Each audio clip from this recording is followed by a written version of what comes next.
السلام علیکم، 9th class, کیسے ہیں آپ لوگ؟ اب پہلا ہمارا جو لیکچر تھا ماحولیاتی مسائل اور ان کا حل، تو پہلے ہم نے آلودگی کے بارے میں پڑھا تھا کہ آلودگی کیا ہوتی ہے. تو آلودگی کی ہم نے اقسام بھی پڑھی تھی. ہوائی آلودگی ہے، آبی آلودگی ہے، اور جو ہے فضائی ہے. تو اس کے بعد آج ہمارا جو ہے دوسرے نمبر پہ آ جاتا ہے جنگلات کا کٹاؤ. تو جنگلات کا کٹاؤ بھی ایک جو ہے ماحولیاتی مسائل ہے. ہم یہ آج ڈسکس کریں گے کہ کیسے ماحولیاتی مسئلہ ہے یہ جنگلات کا کٹاؤ، اس کا حل کیا ہے. کسی بھی ملک کی ترقی کے لیے اس کے کل رقبہ کا 25% جو ہے جنگلات پر مشتمل ہونا چاہیے. اگر ہم یہ کہیں کہ پاکستان میں 100 ایکڑ زمین ہے تو اس کے 25% حصے پر جو ہے جنگلات کا ہونا ضروری ہے، یعنی 25 ایکڑ پہ جنگلات کا ہونا چاہیے. لیکن بدقسمتی سے پاکستان کے جو ہے 5% حصے پر جو ہے جنگلات پائے جاتے ہیں. تو کسی بھی ملک کی ترقی کے لیے اس کے کل رقبہ کا 25% حصہ جنگلات پر مشتمل ہونا چاہیے، لیکن پاکستان کے صرف 5% سے بھی کم رقبے پر جنگلات موجود ہیں. مزید یہ کہ موجودہ جنگلات کو بری طرح کاٹا جا رہا ہے. ایک تو جنگلات پاکستان میں کم ہے، دوسرا اس کو درختوں کے حاصل کرنے کے لیے اس کو بہت زیادہ بری طرح کاٹا جا رہا ہے، اسے ختم کیا جا رہا ہے. یہ صورتحال نہ صرف ہماری معیشت کے لیے نقصان دہ ہے بلکہ ہمارے ماحول کو بھی بری طرح نقصان پہنچا رہی ہے. ہماری معیشت بھی اس سے متاثر ہو رہی ہے اور ماحول بھی اس سے خراب ہو رہا ہے.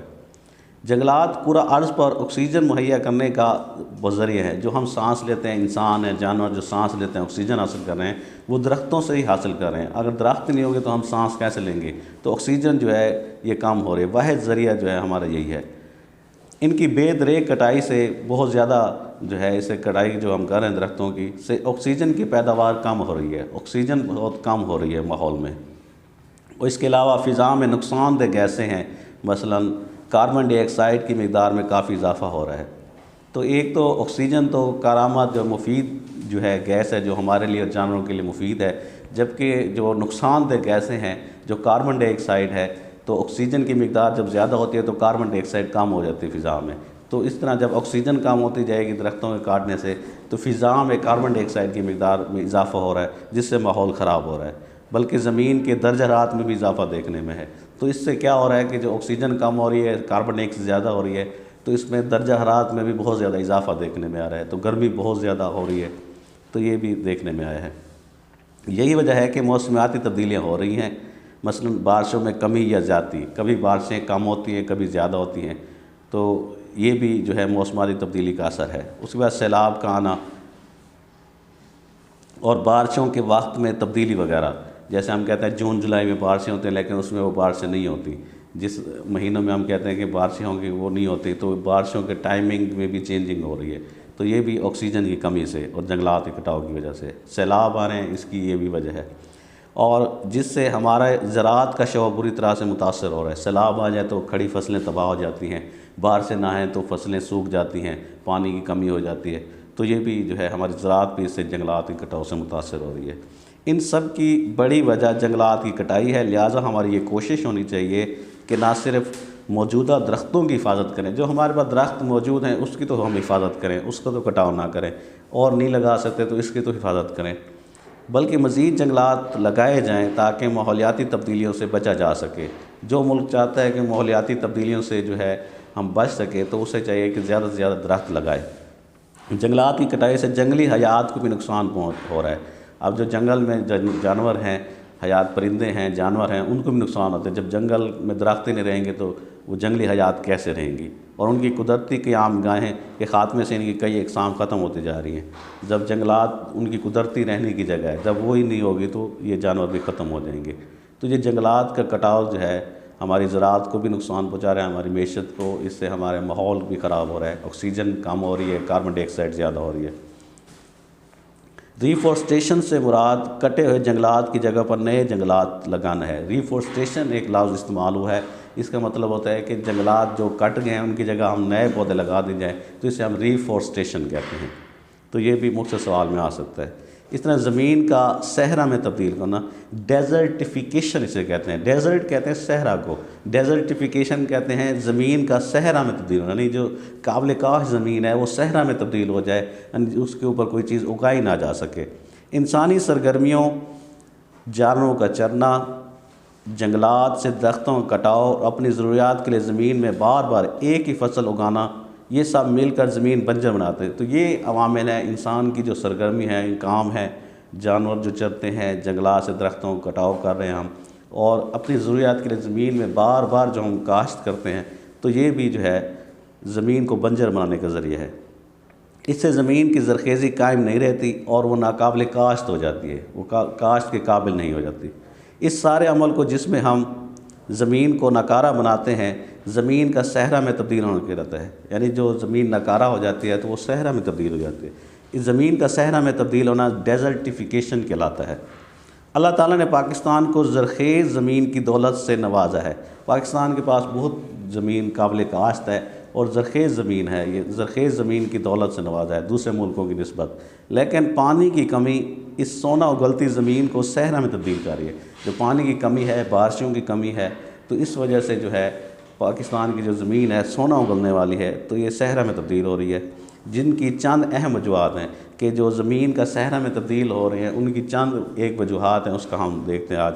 سب سے پہلی وجہ ہے زراعت میں ناقص اور پرانے طریقہ کاشت سے زمین کا کٹاؤ بڑھ جاتا ہے، جس سے زمین صحرا میں تبدیل ہو رہی ہے۔ پرانے طریقے آج بھی ہم استعمال کریں، آج کا جدید دور ہے، نئے طریقے استعمال کیے جائیں کاشتکاری کے لیے، تو زمین کو جو ہے صحرا میں تبدیل نہیں ہوگی۔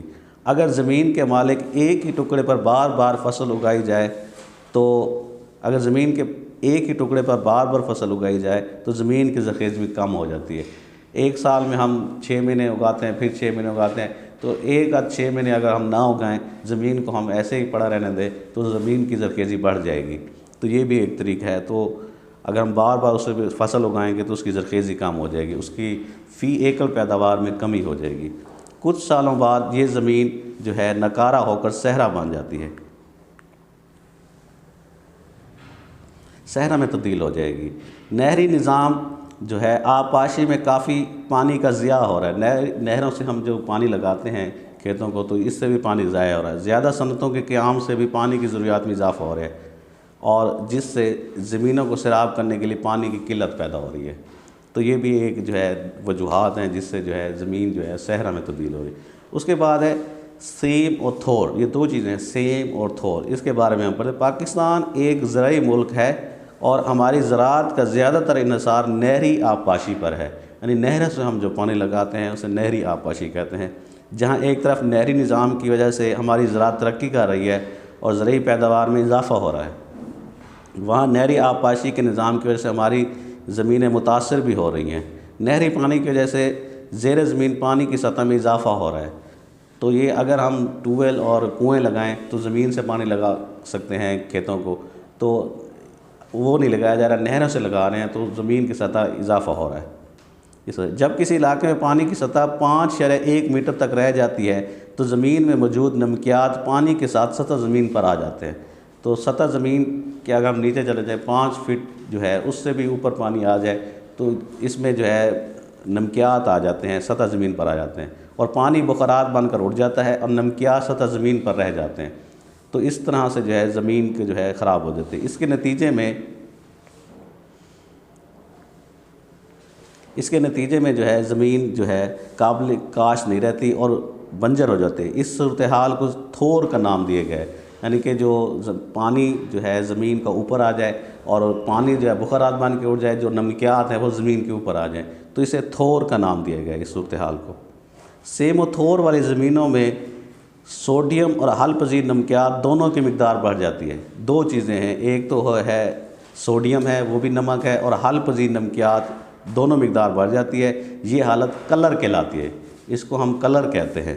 کلر سے متاثر زمینوں میں گھاس کی اقسام مثلا کلر گھاس ہے، برمودا گھاس ہے اور سوڈان گھاس وغیرہ، اگر یہ اگایا جائے تو زمین بہتر ہو سکتی ہے۔ اور چارہ جات ہیں مثلا جنتر، برسیم، لومرن اور باجرہ وغیرہ کاشت کر کے زمین کو قابل کاشت بنایا جاتا ہے، یعنی جو سیم و تھور والی زمین ہے ان پہ یہ گھاس اگائے جائیں تو زمین قابل کاشت ہو جاتی ہے اور اس سے ہم اچھی پیداوار بھی حاصل کر سکتے ہیں۔ بعض اوقات زیر زمین پانی کی سطح مزید بلند ہو جاتی ہے اور پانی زمین کے مساموں سے گزر کر زیادہ مقدار پر سطح زمین پر آ جاتا ہے، زمین کے سوراخ ہیں وہاں سے پانی جو ہے باہر آ جاتا ہے اور زمین دلدل بن جاتی ہے، دلدل کی طرح زمین بن جاتی ہے، تو اس کو سیم کا نام دیا گیا ہے۔ اور اس حالت میں زمین بنجر ہو جاتی ہے اور کاشت کے قابل نہیں رہتی۔ پاکستان میں کافی زرعی زمینیں سیم اور تھور کا شکار ہو کر اپنی پیداواری صلاحیت کھو چکی ہیں۔ تو ان زمینوں کو، ان زرعی زمینوں کو مندرجہ طریقوں سے جو ہے ہم اسے بہتر کر سکتے ہیں۔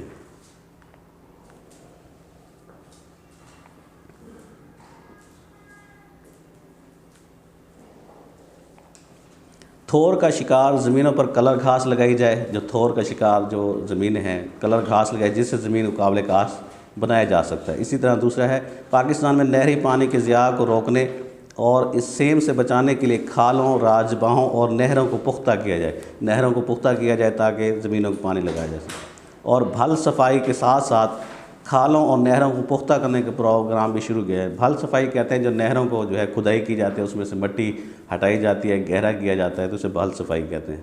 کھال نہروں کو پختہ کیا جائے کہ نہروں سے پانی جو ہے ضائع نہ ہو جائے۔ اس سے دوہرا فائدہ ہے کہ ایک تو پانی کا ضیاع یعنی پانی ضائع کم ہوتا ہے، اور آبپاشی کے لیے زیادہ پانی دستیاب ہوتا ہے۔ تو یہ ایک طریقہ ہے سیم و تھور پہ قابو پانے کا۔ سیم و تھور زدہ علاقے میں ایسے درخت لگائے جا رہے ہیں جو زیادہ سے زیادہ پانی جڑوں کے ذریعے جذب کر کے فضا میں پہنچا رہے ہیں۔ اس مقصد کے لیے سفیدہ اور پاپلر کے درخت لگائے جا رہے ہیں۔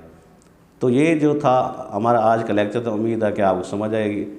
ایک جو آج کا دن ہے وہ 16 دسمبر ہے، آرمی پبلک اسکول پشاور میں حادثہ ہوا تھا، تو اس میں بچے، ٹیچر، اساتذہ جو بھی شہید ہو گئے تھے۔ آج ہم یہ دن بنا رہے ہیں کہ اس وجہ کہ تعلیم کا سلسلہ کبھی ختم نہیں ہوگا، دہشت گردوں کے ان حملوں سے ہم ڈرنے والے نہیں ہیں۔ اور خدا حافظ۔